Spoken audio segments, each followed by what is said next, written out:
खाना घर का खाऊंगी। लखनऊ शहर में वर्मा परिवार रहता था, जिसमें गौरी, उसका पति राम मोहन, बेटा आनंद और बेटी काजल थी। काजल, आज पराठे बना रही हूँ, आजा मेरी मदद कर। अरे मम्मी, मुझे कॉलेज जाना है। अब बहू क्यों नहीं ले आती अपने लिए? वो आपकी किचन में खूब मदद करेगी। वाह, क्या बात कही है तुमने। आहा, बहू आने का नाम सुनकर कितने खुश हो रहे हो। खुश होना बनता भी है। वैसे भी भैया के सारे दोस्तों की शादी हो गई है, अकेले भैया ही तो बचे हैं। तू ना ज्यादा मत बोला कर। अरे तुम लोग फालतू में बहस मत करो, मैंने अपनी बहू पहले ही चुन ली है। ये सुनकर तीनों ही चौंक गए और बोले, चुन ली? कौन? कहाँ? कैसे? क्यों? अरे शांत हो जाओ तीनों, बताता हूँ। अरे कम से कम मुझे तो बताना चाहिए था। अरे गौरी, तुम मेलोड्रामा शुरू मत करो। सिर्फ लड़की देखिए, शादी नहीं करा दी है जो ओवर रिएक्ट कर रही हो। अब सुनो गौर से मेरी बात। हाँ बताइए। मेरे दोस्त की बेटी है प्रियंका, तुम सबने उसे देखा भी है और मिल भी चुके हो। बताओ, अगर तुम लोगों की हाँ हो तो चटमंगनी पट ब्याह कर देते हैं। उन सबको प्रियंका बहुत पसंद थी, खास तौर पर आनंद को। कुछ ही समय में प्रियंका बहू बनकर वर्मा खानदान में आ गई। वर्मा परिवार में आज खूब चहल पहल थी। प्रियंका का गृह प्रवेश जो हो रहा था। प्रियंका लाल साड़ी में सजी सवरी द्वार पर खड़ी थी। सामने गौरी हाथ में आरती की थाल लिए खड़ी थी। आओ बहू, ससुराल में तुम्हारा स्वागत है। अब तुम इस घर की लक्ष्मी हो। हाँ भाभी, वैसे भी लक्ष्मी जी हमेशा कम वजन में ही अच्छी लगती हैं। और अगर लक्ष्मी जी जरा सी भारी हो जाए तो लक्ष्मी नहीं, गणेश जी कहलाने लगती है। सब हंसने लगते हैं। आनंद धीरे से प्रियंका के कान में कहता है, चिंता मत करो, मैं तुम्हें साइज कोई भी हो अपनी परी ही मानूंगा। प्रियंका हल्के से आनंद को कोहनी मारती है। सब लोग ठहाके लगाते हैं। गौरी आरती उतारकर प्रियंका से कलश गिरवाने को कहती है। प्रियंका पांव से कलश गिराकर अंदर कदम रखती है। कोमल, उनकी पड़ोसन, वहीं खड़ी ये सब देख रही थी। बहू जी इतनी दुबली पतली हो, कहीं हल्की सी हवा चली तो उड़ ना जाओ। सही कहा कोमल आंटी, भाभी को देखकर मुझे जीरो फिगर वाली करीना कपूर याद आ रही है। और मुझे सुष्मिता सेन, क्या कमाल का फिगर बनाए रखा है। प्रियंका मुस्कुरा देती है। आनंद भी गर्व से सीना चौड़ा कर लेता है। कुछ ही पलों में हंसी ठिठोली के बीच प्रियंका का गृह प्रवेश पूरा हो जाता है। धीरे धीरे प्रियंका इस घर का अटूट हिस्सा बन जाती है। शादी को 6 महीने बीत चुके थे। प्रियंका अब वर्मा परिवार में पूरी तरह रम चुकी थी, लेकिन एक बदलाव साफ दिखने लगा था। उसकी कमर की जगह अब थोड़ा सा पेट दिखने लगा था। गाल थोड़े भरे हुए लगने लगे थे। तुमको देखकर एक मजेदार चुटकुला याद आ गया। कौन सा चुटकुला, बताओ ना। एक बार एक पति अपनी पत्नी से कहता है, जानू जब तुम शादी में आई थी तो 200 ml की कोल्ड ड्रिंक की बोतल जैसे लगती थी, और अब 2 लीटर की बोतल लग रही हो। मतलब तुम मुझे मोटी कह रहे हो? अरे नहीं, मैं तो बस मजाक। हाँ, बहुत अच्छा मजाक था। प्रियंका तकिया उठाकर आनंद की तरफ फेंकती है। आनंद झुककर बच जाता है और तुरंत दरवाजे की ओर भागता है। अरे मैं सिर्फ ये कह रहा था कि तुम हेल्दी हो गई हो। हाँ, हेल्दी मतलब मोटी। प्रियंका गुस्से में तिल मिला गई और आनंद बाहर भाग गया। समय गुजरा और प्रियंका को वर्मा परिवार की बहू बने 1.5 साल हो चुका था। जब वो आई थी तब सब उसकी फिटनेस और जीरो फिगर की तारीफ करते नहीं थकते थे, लेकिन अब चीजें बदल रही थी। एक दिन प्रियंका अपनी अलमारी से एक सुंदर साड़ी निकालती है।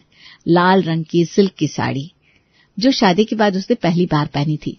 वो साड़ी पहनने की कोशिश करती है, लेकिन अरे ये क्या, ये साड़ी तो ठीक से आ ही नहीं रही। कमर पर ये कहाँ फंस रही है। वो फिर से कोशिश करती है, लेकिन नतीजा वही। साड़ी की प्लेट्स बनाने में भी उसे मुश्किल होने लगी। वो झुंझला जाती है और जल्दी से एक ढीला ढाला सूट निकालकर पहन लेती है। हद हो गई, मुझे यकीन नहीं हो रहा, मेरी साड़ियों के ब्लाउज मुझे फिट नहीं आ रहे। अब तो मुझे शॉपिंग करनी ही पड़ेगी। बैग लेकर जैसे ही वो दरवाजे से बाहर जाती है, सासू माँ गौरी उसे आवाज देती है। अरे बहू, कहाँ चली इतनी जल्दी में? माँ जी, मैं बाजार जा रही हूँ, कुछ नए कपड़े लेने हैं। नए कपड़े क्यों? वो मेरे पुराने कपड़े थोड़े छोटे हो गए हैं। कपड़े छोटे नहीं हुए बेटा, तू ही बड़ी हो गई है, या यूं कहूं कि मोटी हो गई है। माँ जी, हाँ मैं थोड़ी सी हेल्दी हो गई हूँ, बड़ी या मोटी नहीं हुई हूँ। हाँ, जैसी तेरी मर्जी। वैसे जा रही है तो मेरे लिए भी कुछ अच्छा देख लेना। क्यों, आप भी हेल्दी हो गई हैं क्या? अरे नहीं, मैं क्यों हेल्दी हो जाऊंगी, मैं तो लिमिट में खाती हूँ भाई। प्रियंका पैर पटकते हुए बाहर निकलती है और ढेर सारी शॉपिंग करके लौटती है। फिर उसी शाम काजल कहीं बाहर से लौटती है और सीधा प्रियंका के पास पहुंचती है। भाभी, आपके लिए एक गिफ्ट लेकर आई हूँ। क्या लाई हो? एक चमचमाता चूड़ियों का सेट। अरे वाह, ये तो बहुत सुंदर है, चलो पहन कर देखती हूँ। प्रियंका चूड़ियां पहनने लगती है पर हाथ में चढ़ी नहीं रही थी। और ये तो बहुत छोटी है, तो कौन सी साइज का लाई है? भाभी, ये तो वही साइज है जो आपकी शादी के वक्त था। मैंने सोचा आप अभी भी वैसी होंगी। प्रियंका का चेहरा लाल हो जाता है, उसे समझ में नहीं आता कि क्या बोले। भाभी, मुझे तो अब समझ में आया कि आप इतने दिनों से चूड़ियां या कंगन क्यों नहीं पहन रही थी। आपके हाथ में आ नहीं रहे होंगे, है ना? मैं भी कितनी नादान हूँ। तू मेरी चूड़ियों और कंगनों पर नजर मत रख, समझी?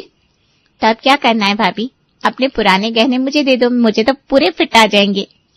कैसे गई गुजरी ननद हो तुम काजल, पहले तोहफा देती हो और फिर खुद मुझसे मांगती हो, जरा तो शर्म करो। कुछ दिन और बीतते हैं। एक दिन पड़ोसन कोमल घर आती है। प्रियंका सामने ही बैठी थी। अरे बहन जी, आप कौन? अरे आंटी, पहचान नहीं रही? मैं प्रियंका। अरे तुझे क्या हो गया? मैं कुछ दिनों के लिए बाहर गई और लौटी तो तू तो फूलकर गुब्बारा हो गई। प्रियंका को एक जोर का झटका लगता है। आंटी, आपको चश्मा लगवाने की जरूरत है। अरे बेटा, मुझे चश्मा नहीं चाहिए, तू जरा आईना देख। प्रियंका बिना कुछ बोले अंदर भागती है और गुस्से में अपने कमरे का दरवाजा बंद कर लेती है। रात का वक्त आया, सब लोग डाइनिंग टेबल पर बैठकर खाना खा रहे थे। प्रियंका का चेहरा उतरा हुआ था। मन ही मन वो दिन भर की बातें दोहरा रही थी।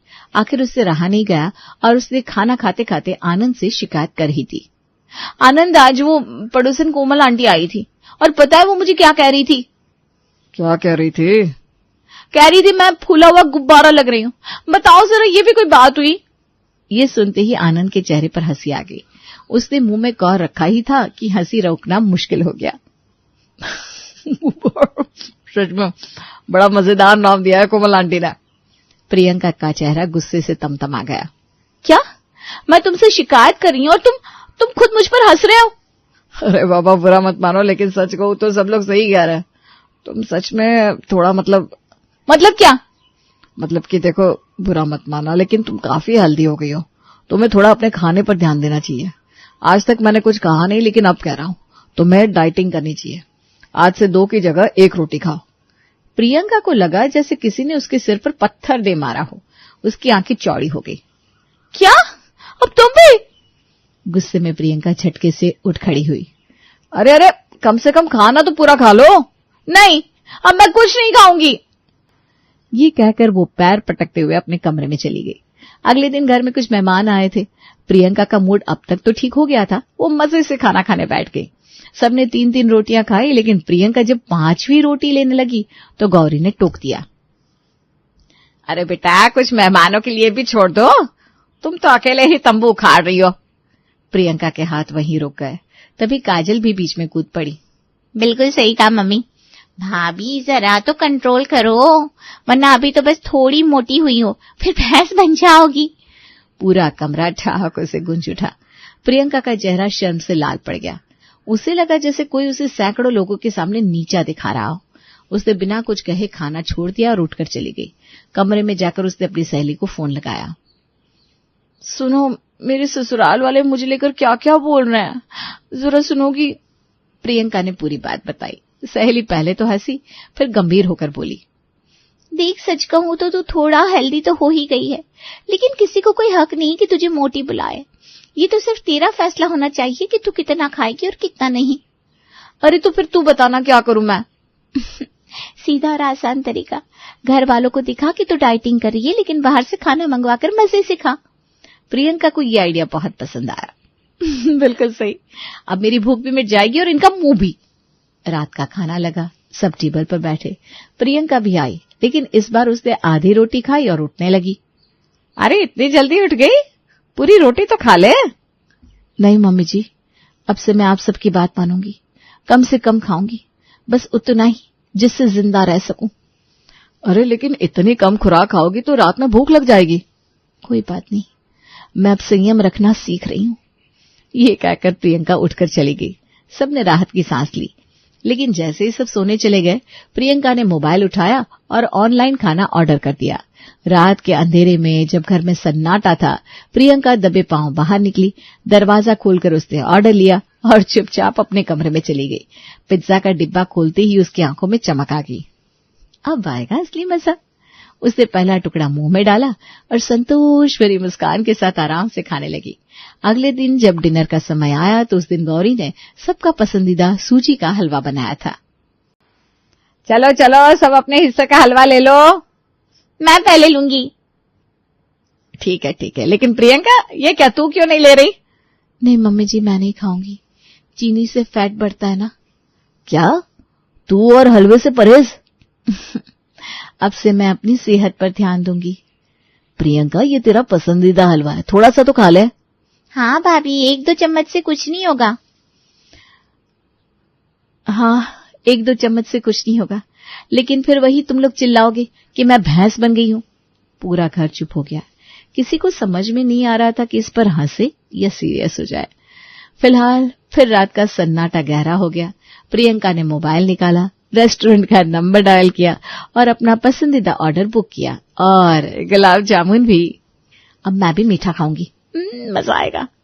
गौरी, जो आधी रात को पानी पीने उठी थी, दूर से देख रही थी। उसने देखा कि प्रियंका फोन पर किसी से बात कर रही है और फिर छत की ओर बढ़ गई। कल रात किससे बात कर रही थी बेटा? ओह मम्मी जी, मेरी सहेली का फोन आ गया था, बहुत जरूरी बात करनी थी। सोचा आप सबको डिस्टर्ब ना करूं, इसलिए छत पर चली गई थी। पर गौरी को यह जवाब सही नहीं लगा, लेकिन उसने बात को वहीं छोड़ दिया। अब हर रात प्रियंका का यही सिलसिला चालू था। दिन में दिखावे के लिए डाइटिंग और रात में छुपकर मनपसंद खाना खाना। एक रात जब प्रियंका अपने ऑर्डर की डिलीवरी के लिए फोन पर बात कर रही थी तो आनंद की नींद खुल गई। उसने देखा प्रियंका फोन पर डिस्कनेक्ट करके रख रही है। उसे अजीब लगा, लेकिन उसने कुछ कहा नहीं। आजकल बहुत फोन आने लगे हैं प्रियंका को। अगली रात काजल ने भी प्रियंका को देर रात फोन पर बात करते हुए देख लिया।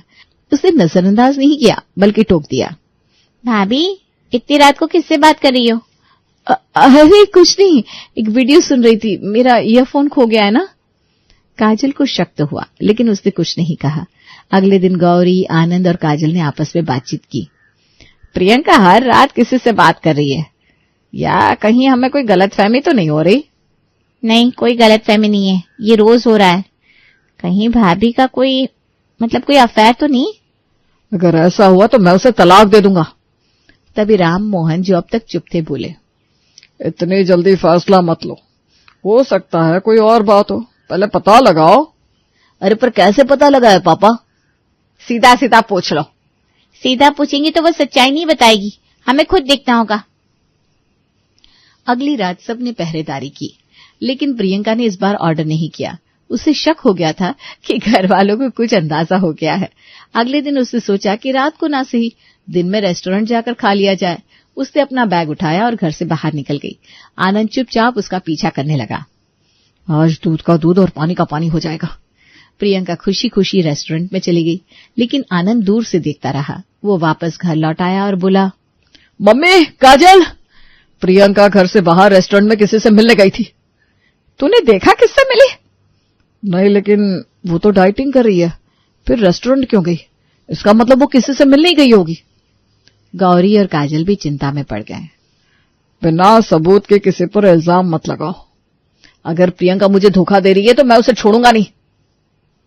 अरे इतना जज्बाती ना हो, पहले आज रात पता करते हैं। आज सब चौकन्ने रहना, मैं भी नजर रखूंगी। जैसी कोई आया मैं कॉल करूंगी। हाँ, ये अच्छा रहेगा। ठीक है। रात गहरा चुकी थी। पूरा घर सोने का नाटक कर रहा था, लेकिन हर कोई सतर्क था। गौरी, आनंद, काजल और यहाँ तक कि पड़ोसन कोमल भी अपने अपने बिस्तरों में आंखें मूंद कर लेटे थे, लेकिन कान खुले थे। तभी दरवाजा खुलने की हल्की सी आवाज आई। कोमल ने झट से मोबाइल उठाया और गौरी को कॉल कर दी। गौरी, बाहर कोई आया है। हमें पता था, अभी देखती हूँ। गौरी ने धीरे से आंखें खोली और पर्दे की ओर से झांका। प्रियंका दबे पांव बाहर जा रही थी। देखो, वो बाहर जा रही है। हमारा शक सही निकला। प्रियंका को ये भनक तक नहीं थी कि पूरा घर उस पर निगरानी रखे हुए था। वो मोबाइल पर बात करती हुई बाहर निकली और गली के कोने पर रुकी। कुछ ही पलों में एक बाइक रुकी और एक लड़का उतरा। कोमल, लड़का आ गया। मैं उसे जाने नहीं दूंगी। बिना कोई समय गंवाए कोमल ने आसपास के 2-3 लोगों को बुलाया और इशारे से सबको इकट्ठा कर लिया। जैसे ही लड़का मुड़ा, सभी ने उसे घेर लिया। अरे पकड़ो, कौन है ये? अरे पकड़ो, कौन है ये? क्या हुआ? कौन है रे? आधी रात को मेरी बहू से मिलने आता है। अरे नहीं नहीं, इसे मत मारो। लेकिन तब तक बहुत देर हो चुकी थी। सबने मिलकर लड़की को मारना शुरू कर दिया। रात के अंधेरे में किसी की इज्जत खराब करने आया था? बताता है ये, पुलिस को बुलाऊं?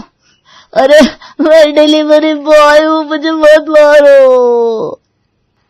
ये सुनकर एकदम सन्नाटा छा गया। सब जैसे मूर्ति बन गए। Delivery boy?